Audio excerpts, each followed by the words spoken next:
Chers amis, bienvenue à votre émission Capital Santé. Je suis heureuse de vous retrouver encore une fois. Aujourd'hui, dans Capital Santé, nous parlerons de notre alimentation, de ce que nous consommons, plus précisément des huiles alimentaires, encore appelées huiles végétales. Tout simplement parce qu'elles proviennent pour la plupart d'entre elles de certains végétaux. Et pour cela, je suis en compagnie du docteur André Nda, avec qui nous serons pendant ces 28 minutes. Bienvenue également à vous, docteur. Merci, madame. Alors, docteur, tout de suite, nous commençons par les différentes familles auxquelles appartiennent les huiles alimentaires. Oui, les huiles alimentaires appartiennent à la grande famille des graisses ou des lipides. C'est un groupe très important dans l'alimentation humaine et vous faites bien, n'est-ce pas, d'en parler dans cette émission. Alors, pourquoi est-ce que nous devons consommer les huiles alimentaires? Bien, les huiles alimentaires sont indispensables parce que elles nous apportent ce dont notre corps a besoin. Elles nous fournissent de l'énergie. Elles peuvent nous apporter d'autres éléments dont nous parlerons dans la suite de l'émission. Okay. De quoi sont-elles réellement composées?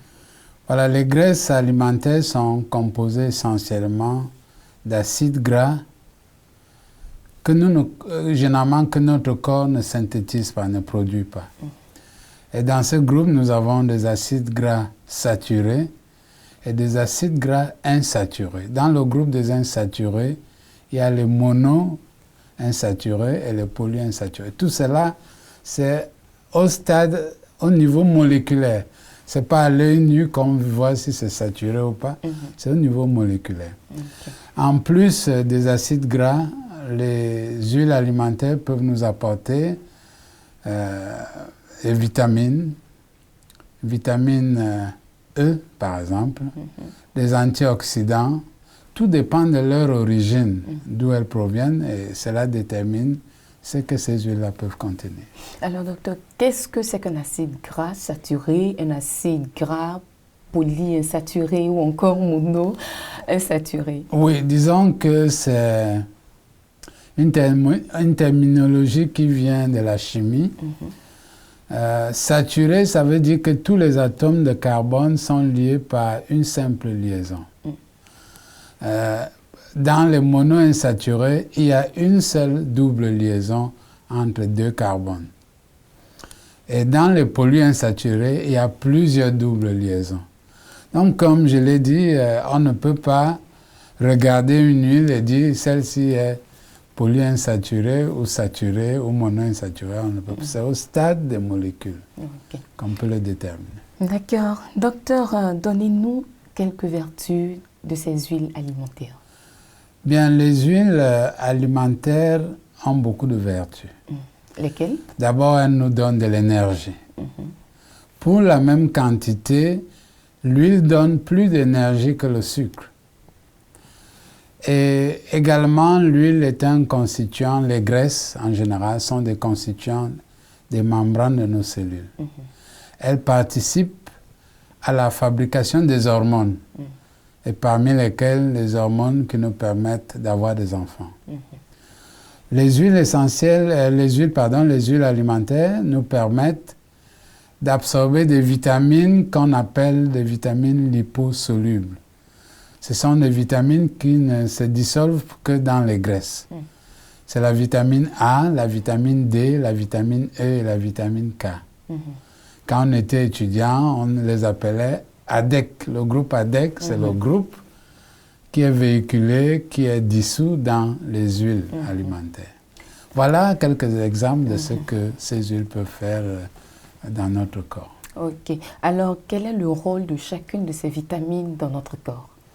Ah bon, la vitamine E, c'est une vitamine qui joue plusieurs rôles et certains prétendent qu'elle intervient au niveau de la fertilité, la fécondité. Donc ça, c'est important. La vitamine A, elle est bonne pour la vision, elle est bonne pour toutes les muqueuses. La vitamine D, elle est bonne pour les os et pour d'autres, elle est même, on l'appelle aujourd'hui une hormone. Pas seulement une vitamine, parce qu'elle contribue à l'efficacité de notre système immunitaire pour nous défendre contre les maladies. pour la solidité de nos os. La vitamine K, c'est une vitamine très importante dans les saignements. Si vous n'avez pas de vitamine K, vous pouvez saigner si vous arrêtez de vous blesser. Donc, toutes ces vitamines sont importantes. Vous comprenez donc que si nous ne consommons pas des graisses, d'huile végétale, comme vous l'avez si bien dit, nous n'aurons pas suffisamment ces vitamines du groupe ADEC, AD, EK. Ok. Alors, on parle d'huile végétale et on parle aussi d'huile de provenance animale. Quelle différence y a-t-il entre ces deux huiles? Oui, des huiles qui viennent des animaux ou je ne sais quel autre, je sais comment l'appeler. Le lard, par exemple, le lard vient du porc. C'est une huile qui vient du porc et que certains utilisent. Donc, comme vous l'avez bien dit, la provenance est différente. Le lard vient du porc, alors que l'huile d'olive vient de l'olive, du fruit qu'on appelle l'olive. Donc, de la graine de l'olive. Donc, leur origine déjà nous montre la différence qu'il y a entre les deux. Évidemment, les graisses qui viennent des animaux sont dans la majorité toujours saturées, donc nocives pour la santé. Alors que dans le groupe des huiles végétales, il y a certaines qui sont monoinsaturées ou polyinsaturées et qui sont favorables pour une bonne santé. Ok. Aujourd'hui, il y a tellement de variétés d'huiles sur le marché qu'on éprouve quelques difficultés à opérer un choix. Alors, sur quels critères est-ce que nous devons nous baser pour faire un choix, surtout en matière d'huile? Vous posez là une excellente question qui peut aider nos amis, tous ceux qui nous suivent en ce moment. Je vais énoncer ici 3 critères de choix. Le premier critère, c'est la sécurité, l'innocuité. Il faut acheter une huile sûre, dont on connaît la source. Et là, je voudrais parler des huiles qui se vendent dans les quartiers, dans les villages, dans des bidons, dont nous ne connaissons pas la manipulation. Il est arrivé des cas où ces bidons contenaient avant de l'essence ou du gasoil, et après on a mis de l'huile dedans pour la consommation humaine. Vous comprenez qu'une telle huile, on ne connaît pas son origine, on ne sait pas si elle est saine ou pas. Alors que les huiles que nous pouvons acheter en boutique, déjà conditionnées, on peut tracer leur origine. On peut savoir d'où elles proviennent, quel était le numéro de l'eau, et en cas de problème, on peut aller jusqu'à la source. Donc, je pense qu'il faut éviter ces huiles-là qu'on nous vend dans les petits sachets en plastique ou dans les petites bouteilles, dans les petits conditionnements en bouteille, dont nous ne connaissons pas l'origine. Donc ça, c'est un premier critère très important. Parce que beaucoup de personnes sont mortes pour avoir consommé de l'huile manipulée d'une certaine façon. Le deuxième critère, c'est ce que nous voulons faire avec cette huile-là. Il y a 2 grands groupes. Il y a des huiles d'assaisonnement, donc pour crudité. Il y a des huiles pour friture et autres modes de cuisson. Alors, lorsque vous pensez que vous allez assaisonner une salade, choisissez l'huile appropriée pour les assaisonnements. Si c'est pour les fritures. Et le troisième critère, c'est le coût, c'est le prix. Il y a des huiles qui sont très chères. Donc, pour l'individu moyen, il se contentera de ce qu'il peut acheter. Donc, ça, c'est également un critère très important. Ok. Alors, en combien de groupes est-ce qu'on peut classer ces huiles? Bien, ça dépend. Ça dépend de la méthode de classification que nous pouvons utiliser. Par exemple, on peut les classer en 2 groupes. Les huiles industrielles et les huiles artisanales qu'on fait à la maison soi-même pour consommer. Ça, c'est une classification. On peut les classer, par exemple, en huile vierge ou pression à froid, huile pressée à froid et huile industrielle raffinée. Ça, c'est un autre mode de classification. Tout dépend de ce qu'on veut. On peut les classer en huile d'assaisonnement et en huile de friture et d'autres modes de cuisson. Donc, il existe différents modes de classement selon ce qu'on voudrait établir comme critère. Alors, est-ce que ces huiles raffinées-là peuvent être facilement digérées par l'organisme? Bon, elles sont digérées, mais elles n'ont plus la totalité de leurs ingrédients. C'est-à-dire que leur composition est réduite à cause du processus de raffinage. Parce que dans le raffinage, non seulement il y a la chaleur, mais il y a également des produits qu'on utilise pour enlever la couleur et l'odeur. C'est pour ça que vous pouvez avoir une huile limpide, sans odeur forte, et qu'on utilise pour la cuisson des aliments. Donc, elle est raffinée, donc moins riche qu'une huile de pression à froid. Ok. Alors, l'huile de pression à froid, c'est cette huile-là dont vous parliez tout à l'heure, qui est faite de façon traditionnelle. Ça dépend. Il y a des méthodes de fabrication d'huile traditionnelle qui utilisent la chaleur. Donc, ce n'est plus la pression à froid. La pression à froid veut dire, par exemple, vous prenez l'amande, le fruit de l'olive, vous l'écrasez et vous passez ce que vous avez écrasé dans une presse qui vous fait sortir l'huile sans utiliser la chaleur ou quoi que ce soit. Alors que dans certaines huiles artisanales, on met au feu, on fait chauffer, et puis l'huile surnage au début, ça, ce n'est plus la pression à froid. À présent, nous allons parler de l'utilisation des huiles végétales. Oui. À quel moment devons-nous ajouter l'huile à la cuisson d'un repas? Il faut dire que les modalités de cuisson ont beaucoup évolué en Afrique. Je me rappelle, étant tout petit, je voyais ma grand-mère faire sa cuisine. Elle ajoutait généralement de l'huile dans ce qu'elle était en train de préparer au feu. Également, il y a quelques années en arrière, lorsque nous préparions la bouillie enrichie pour les enfants malnutris, on ajoutait l'huile rouge en fin de cuisson de la bouillie. Voilà. Pour ne pas perdre toutes les vertus de l'huile de palme rouge. Mais aujourd'hui, beaucoup de gens utilisent des fritures. Et ça, c'est un volet dont on parlera parce que les fritures ont des risques si on ne sait pas comment procéder. Ok.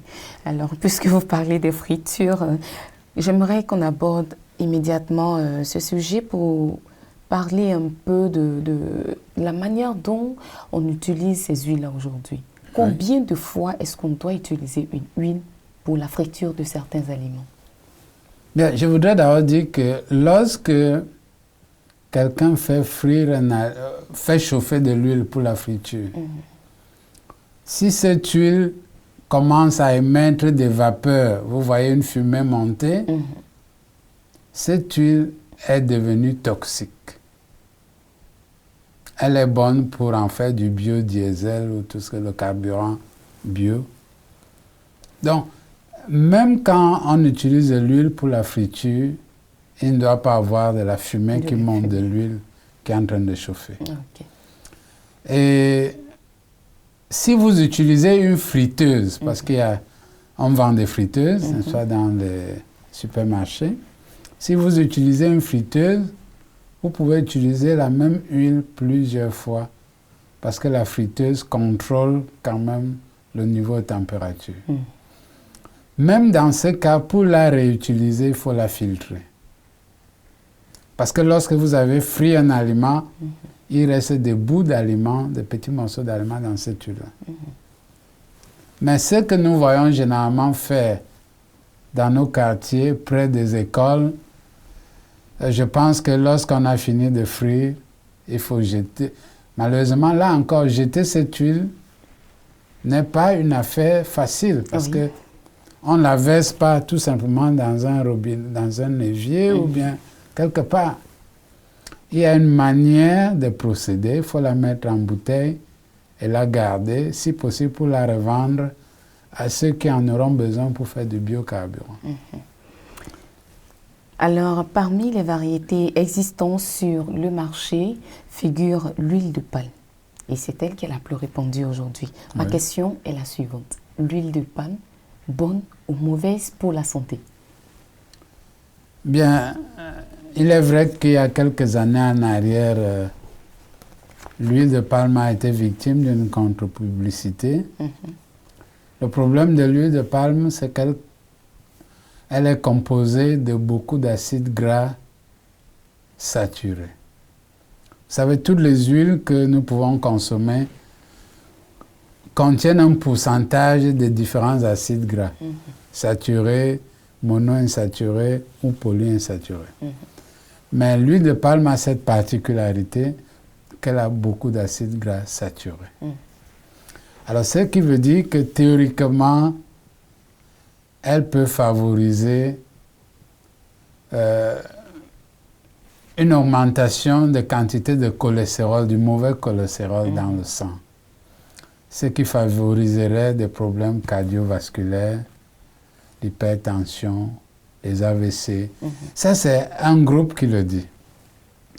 À l'opposé, on a d'autres, généralement liés à des lobbies soutenant l'huile de palme, qui disent qu'il n'y a aucune preuve que l'huile de palme provoque des problèmes cardiovasculaires et autres. Mais ce que nous pensons, vu les recommandations actuelles, parce que l'huile, toutes les graisses et les huiles aujourd'hui, au niveau de la pyramide alimentaire, se retrouvent au sommet. Ça veut dire que ce sont des aliments à consommer en petite quantité. Que l'huile de palme soit bonne ou pas, le plus important, c'est que nous devons la consommer en petite quantité. Si elle est consommée en grande quantité, n'importe quelle huile, que ce soit l'huile d'olive, l'huile de colza ou l'huile d'arachide, consommée en grande quantité, elle représente un problème pour la santé. Ok. Alors, cette huile-là représente près de 25% des huiles consommées dans le monde. Cependant, certains montrent l'huile de palme comme étant une huile qui est très mauvaise. Alors, docteur, que pensez-vous de cette affirmation? Je crois que dire que l'huile de palme est mauvaise est faux. Parce qu'aujourd'hui, dans les margarines et beaucoup d'autres produits alimentaires, il y a de l'huile de palme. Il y a eu deux problèmes dans le procès contre l'huile de palme. Le premier procès, c'est que pour planter du palmier à huile, il faut abattre les forêts. On a constaté que les grands producteurs, les pays grands producteurs d'huile de palme, comme l'Indonésie, ont perdu presque toutes leurs forêts. Ah, c'est le premier procès. Le deuxième procès contre l'huile de palme, c'est les acides gras saturés. Mais nous pensons qu'on peut consommer de l'huile de palme avec modération et s'en tirer sans problème majeur. Okay. Alors tout à l'heure, vous parlez des différentes maladies qui pourraient être causées par la consommation excessive des huiles végétales. Alors, ce que j'aimerais comprendre, c'est le lien qui existe entre les maladies cardiovasculaires et les huiles végétales. Oui. Comment est-ce qu'elles peuvent arriver à provoquer des maladies cardiovasculaires? Bien, les huiles contenant les acides gras saturés, un grand pourcentage d'acides gras saturés, sont les huiles incriminées dans les maladies cardiovasculaires. Parce que ces huiles-là, à cause de leur richesse en acides gras saturés, peuvent provoquer une augmentation du mauvais cholestérol dans le sang. Et ce mauvais cholestérol va se déposer à l'intérieur des vaisseaux sanguins, ce qui va les rétrécir, les rendre plus petits. La circulation du sang sera plus difficile, ce qui peut favoriser une crise cardiaque ou un AVC au niveau du cerveau. Alors, n'y a-t-il pas d'autres... Est-ce qu'il y a encore d'autres maladies susceptibles d'être créées par l'huile de palme? Bon, on pense... tout à l'heure, nous avons parlé des fritures. Oui. Les fritures sont ce que nous trouvons le plus dans les fast-foods. Ce que nous trouvons partout où nous pouvons manger aujourd'hui, c'est passé dans l'huile. On a constaté une augmentation de l'obésité, du poids. Parce qu'au fur et à mesure qu'on consomme ces aliments riches en huile, on peut gagner plus de poids et être exposé à des maladies. Mais l'huile également, la consommation des huiles, surtout riches en graisses saturées, peut conduire à des cancers, et particulièrement certains cancers du tube digestif ou de la vessie. Donc, ces huiles-là peuvent y contribuer, même si le mécanisme n'est toujours pas bien connu, mais il semble qu'il y aurait un lien entre ces deux-là. Okay. Aujourd'hui, quand on parle de l'huile de palme, c'est cette huile raffinée, comme vous l'avez dit, embouteillée qu'on retrouve dans les grandes surfaces et même dans les marchés ou dans les boutiques. Alors, il y a aussi une huile qui existe, mais qui est carrément différente de cette huile de palme, mais qui a une couleur rouge qu'on appelle généralement l'huile de palme rouge. Oui. Alors, docteur, quelle est la différence entre cette huile de palme rouge et l'huile de palme raffinée? Bien, l'huile de palme rouge est de l'huile de palme brute, ou qui n'a pas subi beaucoup, qui n'est pas allé très loin dans le processus de raffinage. Elle est riche en caroténoïdes, des produits, c'est-à-dire en provitamine A. Elle est bonne pour les yeux. D'ailleurs, essayez d'ouvrir un jour une capsule de vitamine A et vous verrez que c'est l'huile de palme qui est à l'intérieur. Donc, cette huile rouge-là est riche en provitamine A. Donc, elle est bonne pour la santé. Mais les huiles dont vous parlez, raffinées, qui ont même changé de couleur, ça, c'est des huiles issues du raffinage. Vraiment, il faut que vous lisiez que c'est de l'huile de palme pour savoir qu'elle provient effectivement de l'huile de palme, parce qu'elle a été raffinée.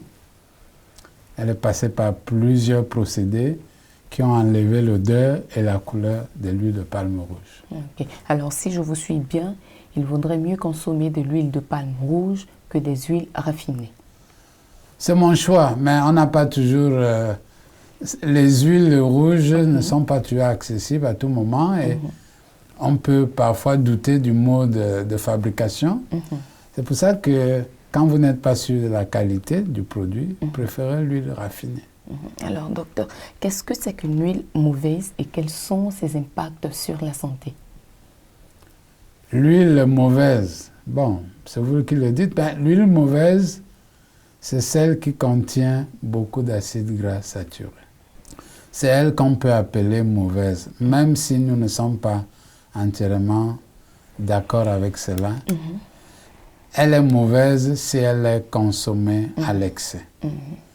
Si elle est consommée dans des proportions normales, parce que les huiles qu'on a étiquetées mauvaises à cause des graisses saturées, des acides gras saturés, l'huile de palme, l'huile de coco, par exemple, sont des bonnes huiles. Sont des bonnes huiles, ont des vertus, mais le plus important, c'est les quantités que nous consommons. C'est sur ces quantités-là que nous devons veiller. Alors, qu'en est-il de l'huile d'olive et l'huile de colza? Bien, l'huile d'olive est bien connue, elle a beaucoup de vertus. On l'utilise même à plusieurs égards comme médicament, à certaines affections. Elle est bonne pour les assaisonnements. Elle est vraiment riche parce que, généralement, celle dont vous parlez, j'espère que vous parlez de celle issue de la pression à froid ou extra vierge ou vierge. Ça, c'est un bonnet parce qu'il y a de l'huile d'olive raffinée aussi. Mais malheureusement, le problème majeur avec l'huile d'olive, c'est son coût. Elle coûte cher. Et elle n'est pas toujours accessible à la ménagère à cause de son coût. L'huile de colza aussi vient juste après l'huile d'olive. Je crois que vous avez entendu il n'y a pas longtemps, il y avait des problèmes avec l'huile de colza, avec même quelques cas de décès, apparemment une contamination. Mais elle est riche en acides gras polyinsaturés. Donc c'est une bonne huile. Okay.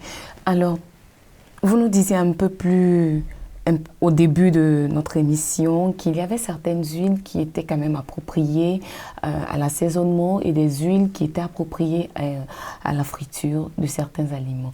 Alors, selon vous, quelles sont ces huiles-là qui sont appropriées aux assaisonnements et celles qui sont appropriées aux fritures? Bien, pour les assaisonnements, nous conseillerons les huiles pression à froid parce qu'elles sont très riches. Il ne faut pas que la cuisson leur prive de toutes leurs vertus. Donc, elles sont mieux. Donc, huile d'olive, pression à froid, ou vierge, extra vierge, c'est bon pour les assaisonnements. Alors. Maintenant, pour les fritures, il faut une huile dont la température à laquelle elle commence à produire la fumée est élevée. Par exemple, vous avez l'huile de palme, l'huile d'olive encore, l'huile d'arachide, l'huile de soja. Ces huiles-là, ça a une température très élevée de plus de 200 degrés. C'est à ce niveau de température qu'elle commence à produire la fumée. Alors. Cette fumée-là qui est ainsi des toxicités que cette huile devient toxique et que nous ne devons plus l'utiliser. Ok. Parlez-nous un peu du beurre de karité et de l'huile d'arachide. Bien, nous connaissons tous l'huile d'arachide. On en fabrique de manière artisanale dans la maison. Et là, elle conserve une couleur et une odeur très forte, caractéristique de l'arachide. Elle peut comporter des dangers lorsqu'on n'utilise pas des bonnes graines d'arachide. Dans le processus de fabrication de l'huile d'arachide à la maison, on doit trier les graines d'arachide. Toutes celles qui ont de la moisissure dessus devraient être écartées. Parce que si on les utilisait, elles pourraient favoriser la présence dans cette huile d'un poison qui peut être très toxique pour le foie. Okay. Maintenant, l'huile ou le beurre de karité, c'est une huile que j'apprends à connaître, qui est fabriquée artisanalement, de manière artisanale, nous la connaissons, et qui a beaucoup de vertus, particulièrement au niveau de la beauté, les cheveux, la peau. Certains la consomment aussi. Mais comme généralement elle est durcie à la température ambiante, celle que je vois, il faudrait, si on la consomme, la consommer avec modération aussi. Okay. Chers amis, voici qui est bien dit. Faisons très attention à ce que nous choisissons comme huile et surtout ne pas les réutiliser à plusieurs reprises parce que cela pourrait avoir des dégâts très importants sur notre santé. Alors, opérer un bon choix signifie manger quelque chose de sain pour avoir une très bonne santé. Merci de nous avoir suivis. Je vous souhaite une très bonne suite de programme.